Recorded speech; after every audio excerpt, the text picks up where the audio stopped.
Julia Montes kayang magpatawad sa naglokong partner, wala namang perfect. Inamin ni Julia Montes na kaya niyang patawarin ang partner niya kapag nag-cheat ito sa kanya.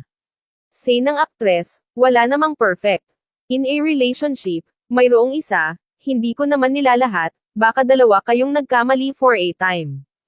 Pero hindi naman necessarily na kapag nagkamali sa iyo ay hihiwalayan mo na agad.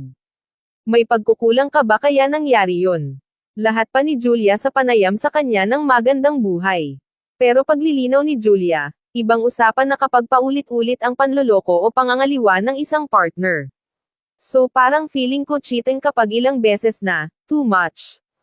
Pero kapag yung nagkamali, nadapa, well ako ang mindset ko lang kapag nadapa ba ang isang tao, sino ang gusto mong magtayo sa kanya?